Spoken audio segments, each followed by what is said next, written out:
Hi friends, नमस्कार.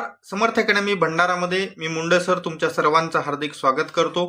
आज आपण या व्हिडिओमध्ये महाराष्ट्र पोलीस भरती 2024-25 भंडारा पोलीस भरती मैदानी चाचणीचा कट ऑफ किती लागलेला आहे, तसंच या ठिकाणी लेखी परीक्षेचा पेपर जो आहे तो कधी होणार आहे याच्याबद्दल विस्तृतपणे माहिती पाहणार आहोत. म्हणून व्हिडिओ शेवटपर्यंत बघा, स्किप करू नका. चॅनलवर नवीन असाल तर चॅनलला सबस्क्राईब करा, त्याचबरोबर सोबतचा बेल आयकॉन दाबा, जेणेकरून लवकरात लवकर नवीन अपडेट्स तुमच्या समोर येत राहतील. पुढे जे मी पीडीएफ दाखवणार आहे किंवा इतर जिल्ह्याच्या रोजच्या गुन्हे याद्या मी आपले टेलिग्राम चॅनल समर्थ अकॅडमी भंडारा इथं टाकत असतो, ज्याची लिंक मी पिन कॉमेंटमध्ये आणि डिस्क्रिप्शन बॉक्समध्ये दिलेली आहे.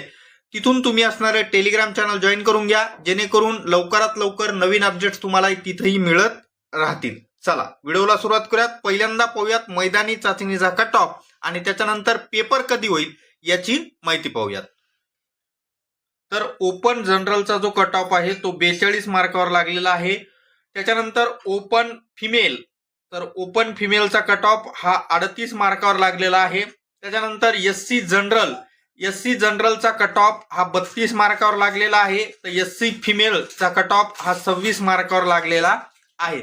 त्याच्यानंतर आहे एसटी जनरलचा कट ऑफ हा 38 मार्कावर आहे. तर एसटी फिमेलचा कट ऑफ हा 28 मार्कावर लागलेला आहे. त्याच्यानंतर ईडब्ल्यूएस हा अपेक्षेपेक्षा भरपूर जास्त लागलेला आहे. ईडब्ल्यूएस जनरलचा कट ऑफ हा 34 मार्कावर लागलेला आहे. तर ईडब्ल्यूएस फिमेल हा 28 मार्कावर लागलेला आहे. त्याच्यानंतर व्हीजेए जनरलचा जो कट ऑफ आहे तो 40 मार्कावर लागलेला आहे आणि व्हीजेए फिमेलचा कट ऑफ हा 29 मार्कावर लागलेला आहे. एनटीबी साठी जागा नव्हत्या, ज्या ज्या कास्टला जागा नाहीत ते मी इथं समाविष्ट केलेल्या नाहीत कॅटेगरी. एनटीसी जनरलचा हा 40 मार्कावरच आहे आणि एनटीसी फिमेल मात्र 26 मार्कावर लागलेला आहे. पुढची कॅटेगरी आहे एनटीडी. भरपूर लोक इथं फेक असणारे तुम्हाला कट ऑफ दाखवत आहेत टेलिग्रामवर वगैरे. तर एनटीडीचा जो कट ऑफ आहे तो 39 मार्कावर लागलेला आहे. मीच भरपूर ठिकाणी टेलिग्रामवर पाहिलेलं होतं कोणी 40 मार्क टाकते, तर नाही, एनटीडी जनरलचा कट ऑफ हा 39 मार्कावर लागलेला आहे. आणि तो कॅन्डिडेट जो आहे तो कॅन्डिडेट सिरियल नंबर त्याचा 34 वर असणार तुम्हाला हा 39 मार्काचा कॅन्डिडेट पाहायला मिळतो. सिरियल नंबर 34 वर पाहून घ्या, तुम्हाला 39 मार्क आहेत त्या कॅन्डिडेटला आणि त्याच्या नावापुढे एनटीडी मेरिट असं लिहिलेलं आहे, तिथं तुम्ही पाहू शकता. त्याच्यानंतर एनटीडी फिमेलला जागा नव्हती, त्याच्यामुळे त्याचा काही कट ऑफ सांगायची गरज नाहीये. त्याचबरोबर एसईबीसी जनरल याचाही फेक कट ऑफ तुम्हाला टेलिग्रामवर वगैरे इथं तर सांगितलं 40 वगैरे म्हणत आहेत. तर याचाही कट ऑफ एससीबीसीचा जनरलचा 39 मार्कावर लागलेला आहे. आणि 39 मार्क असलेला एससीबीसीचा कॅन्डिडेट तुम्हाला सिरियल नंबर त्याचा त्या पीडीएफ मध्ये 126 नंबरला आहे, तोही पाहू शकता. त्याच्यानंतर या एससीबीसी त्या ठिकाणी महिलांचा कट ऑफ हा 28 मार्कावर तुम्हाला लागलेला पाहायला मिळतो. तर अशा पद्धतीमध्ये या ठिकाणी जनरल आणि महिलाचे कट ऑफ सांगितलेले आहेत. त्याचबरोबर ओपन एक्समॅनचा कट ऑफ हा त्या ठिकाणी 26 मार्कावर लागलेला तुम्हाला याच्यामध्ये पाहायला मिळेल. एससी होमगार्डचा कट ऑफ हा लगभग 32 मार्कावर तुम्हाला पाहायला मिळेल. अशा पद्धतीमध्ये हे कट ऑफ मी तुम्हाला सांगितले आहेत. आता महत्वाचा मुद्दा असा आहे की पेपर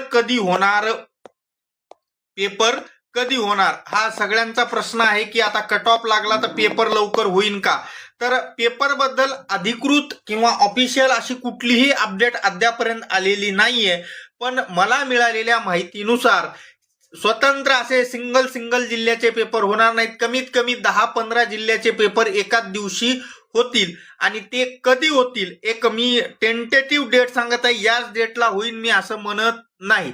शक्यतो या ठिकाणी मार्चच्या पहिल्या किंवा दुसऱ्या आठवड्यामध्ये पेपर होण्याची शक्यता आहे. एक तर पहिला आठवडा किंवा पहिल्या आठवड्यात नाही झालं तर दुसरा आठवडा जो असेल मार्चचा, म्हणजेच 15 मार्च पर्यंत या ठिकाणी पेपर होण्याची एक शक्यता आहे. कदाचित होऊ शकतो. जेही छोटे छोटे जिल्हे आहेत जसं वर्धा असेल, भंडारा असेल, गोंदिया असेल किंवा वाशिम असेल, या जिल्ह्याचे असणारे जे अजून काही छोटे छोटे जिल्हे म्हणजे जिथं जागा कमी आहे, ज्यांचे ग्राउंड 4-5 दिवसात संपलेले असतील, 5-6 दिवसात 8 दिवसात संपलेले असतील, अशा सर्वांचे मिळून एकत्र असणारे मार्चच्या दुसऱ्या किंवा पहिल्या आठवड्यात पेपर होऊ शकतो. तर अशा पद्धतीमध्ये आपण संपूर्ण कट ऑफ वगैरे असणारं तुम्हाला इथं सांगितलेलं आहे. व्हिडिओ आवडल्यास लाईक करा, चॅनलला सबस्क्राईब करा. त्याचबरोबर असे नवनवीन अपडेट्स मी तुम्हाला नेहमी घेऊन येतो, म्हणून चॅनलला सबस्क्राईब करण्याबरोबरच बेल आयकन दाबून ठेवा. टेलिग्राम चॅनलवर मी PDF टाकणारच आहे. वेगवेगळ्या जिल्ह्याच्या गुन्हे तिथं मी टाकतच असतो, ज्याची लिंक पिन कॉमेंटमध्ये आणि डिस्क्रिप्शन बॉक्समध्ये मी दिलेली आहे. तिथून तुम्ही टेलिग्राम चॅनल जॉईन करून घ्या. भेटूयात पुढच्या व्हिडिओमध्ये. धन्यवाद. Take care.